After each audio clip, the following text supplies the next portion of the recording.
gorgeous weekend, Roland. Yeah, did you guys have a good weekend? Very nice. Of course, I spent 2 days on the river, followed by a day of aviation up in the backcountry. But just, I don't know about you, Natalie, but every time I hear the roar of a rapid, my stomach gets a little knotted up, right? I always say a little prayer. And of course, this is the ever popular go left. It was just big. I mean, the hydraulics with different flows, the river just completely changes. It's never the same river twice. And it was fun. It was a little bit of a challenge, but it was definitely a lot of fun. It was a gorgeous weekend to get out there and enjoy the whitewater and the backcountry here in the state of Idaho. And one thing that's happening, what I really notice, is that the flows are starting to fluctuate very, very quickly. In fact, let's take a look at some of those flows that we are seeing in our local rivers right now. The Boise River, now this is one that we're waiting. We want that to come down here quickly so we can start enjoy the float season on the Boise River, but the flow right now is 3,370 cubic feet per second. The average for this time of the year is around 1,330.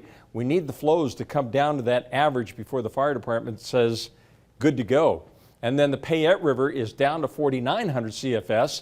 The average for this time of the year is almost at 6,000. So all of a sudden, the Payette River is coming down, the Weiser River is coming down. One of my friends said, are we running out of water? And the answer is no.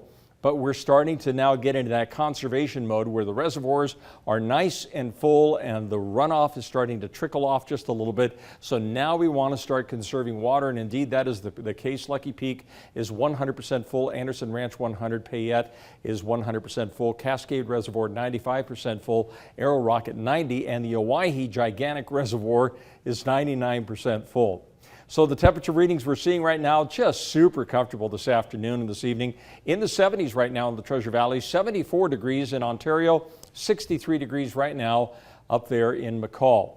So a couple of little changes on the way. First of all, the weather's going to be fairly nice here for the next couple of days, but you note that little counterclockwise swirl that's developing out there in the Pacific Ocean.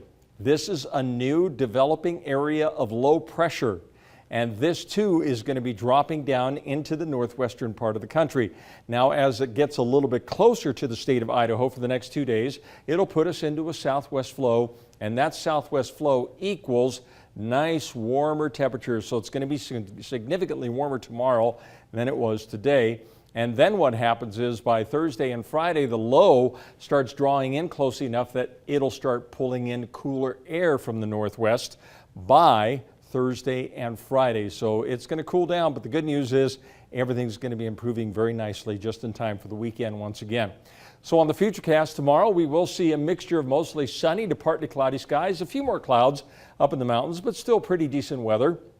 And then look at what happens on Wednesday. Models indicating out there in central and eastern Oregon, as that low gets a little closer, it may trigger some scattered afternoon thunderstorms. So we'll have to see how everything plays out. But I think for the most part here in the valley, we're going to be sitting just fine. But you'll notice a few more clouds. So again, ahead of the front, here comes the warmer temperatures tomorrow, 84 degrees. On Wednesday, 87 degrees. Then as the front gets a little bit closer, and we start tapping into that cooler air from the northwest, temperatures will drop back down to cooler than normal readings. If we were to have any showers, I think the best chance for those showers would be on Friday. We'll see how that goes. Saturday and Sunday looks nice with temperatures warming back up into the low 80s. And up in the mountains, we will enjoy mostly sunny to partly cloudy skies with a chance of some showers, possibly Thursday. I'd say a little more of a chance of some showers on Friday up in the higher country. And then Saturday and Sunday looks like it will be mostly sunny this weekend with temperatures back up in the low to mid 70s. So flows are coming down, reservoirs are nice and full, and we're still toying, even though we officially started summer on Friday, we're still toying with some of these cold fronts trying to move in from the northwest. Eventually it's going to shift to big high pressure and we'll just start baking. And given the snowpack that we had, have we really had a decent set of temperatures overall? Yeah. Because of the snowpack that we had and the fear of what if we went really hot, really fast? Everything just behaved itself very nicely. In fact, if anything, I think we had a couple of little hot spells, but we trended more toward cool spells because we had persistent low pressure centers that moved in. Like last Friday, I think the high temperatures were only in the 60s in the valley. So it's been just, I mean, everything's been perfect. Yeah. Been All great. right.